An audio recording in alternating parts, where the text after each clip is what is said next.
L'histoire de l'Algérie est une histoire qui est fabriquée comme l'Algérie est un pays fabriqué. Une histoire qui est fabriquée depuis 1962.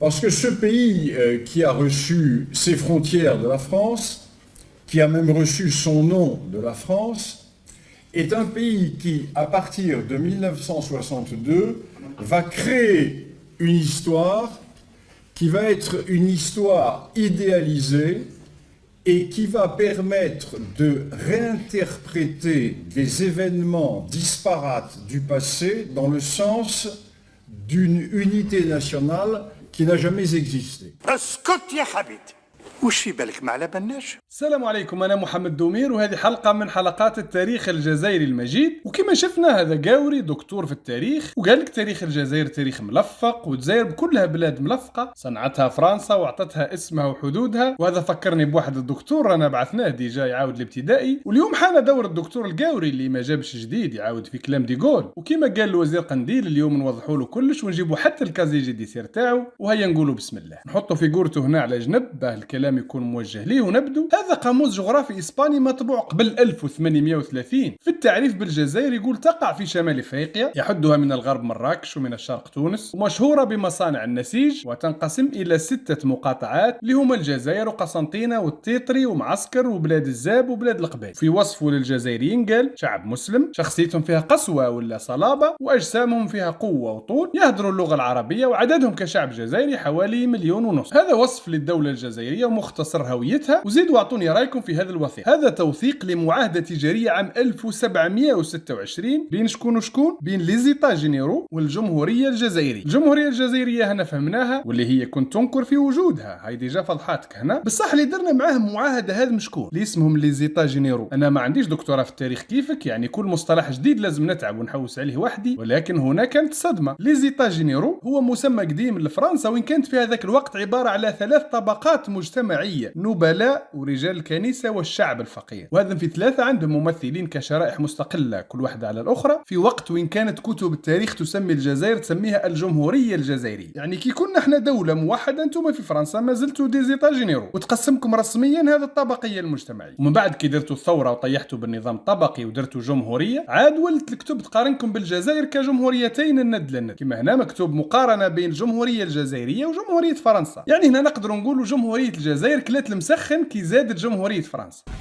ولدت لي حلوفة غبيتة سكيلة قلبي. ونزيدوا نذكروا مقولة ملك فرنسا لويس ال14 اللي قال لو لم تكن الجزائر لجعلت واحدة، يعني الجزائر كاينة قبله بلا مزيتو. ولا نذكرك بمقولة أحد القناصلة: كيف لهؤلاء، يقصد الجزائريين، أن يخضع لهم 7 من ملوك أوروبا، جمهوريتين وقارة. يخضع لمن؟ للجزائريين. بل أنه هذا الإصدار من بورتفوليو تاع 1804 يقول أنه الكثير من الكتاب والأدبيين في الإنجليز يعتبروا الجمهورية الجزائرية متفوقة على الأمريكان من حيث القوة والاستقرار وفرض السيادة. ونقدروا نقروا حتى معاهدة اعتراف بتشكل الأمريكان، لأنه إذا الجزائر صنعتها فرنسا في 62 مفروض ما نلقولهاش وجود قبل 62. لكن الولايات المتحدة في موقعها الرسمي للتاريخ تقول اعترفت الجزائر بالأمريكان في 5 سبتمبر 1795. وإذا حبيت تزيد تقول لي هذيك راهي الدولة العثمانية، نقول لك هاو نفس الموقع يقول لك الدولة العثمانية بدات معها الأمريكان أولى العلاقات الدبلوماسية في 1831. يعني بتعاملهم مع الجزائر ما كانوش يتعاملوا مع الدولة العثمانية بل مع الدولة الجزائرية.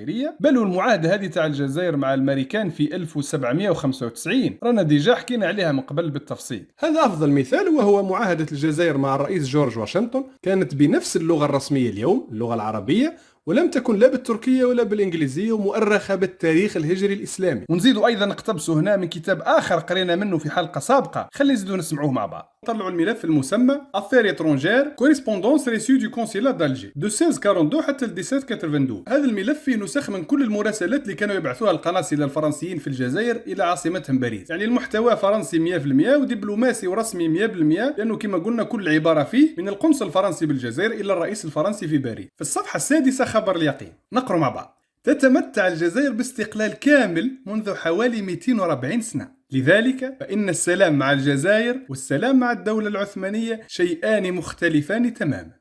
ما كانش وضوح اكثر من هكذا صح. و240 سنه هذه من تاريخ المراسله، والمراسله مكتوبه في تاريخ 13 سبتمبر 1786، يعني كي نقصوا منها 240 نلقوه يحكي على عام 1546. وهنا في رساله الداعي لملك فرنسا أو يحكي على لويس السادس عشر، يقولوا من بين عدة عبارات صداقة وحسن الجوار، اقترح حاكم الجزائر أنه يساعد ملك فرنسا في القضاء على معارضيه ليبقيه على سدة الحكم. وأنا هنا نفتح قوس، تشوفوا وقت الحراك منين كانت وسائل الإعلام تحكي على تحركات مشبوهة للسفير الفرنسي في دعم بعض الأطراف للركوب على موج التغيير والحراك، مالا هذيك كنا احنا درناها قبل 232 سنة، يعني عام 1791 وين ثار الشعب الفرنسي في باريس ضد لويس السادس عشر. فما تجيش انت درك وتقول لي بلي الجزائر ما كانتش، وهي كانت تخلط في باريس اكثر ما راكم تحاولوا تخلطوا انتم درك في الجزائر. ولا واش رايك كنا نقرا لك شويه شعر تاع فرانسيس زمان، رانا في 1813 ويقول جوزيف إتيان كي سمع بلي الجزائر راح تبعث لكم القمح، اسمحوا لي نقراها لكم بتصرف خفيف للضروره الشعريه واقروا معي. بفضل داي الجزائر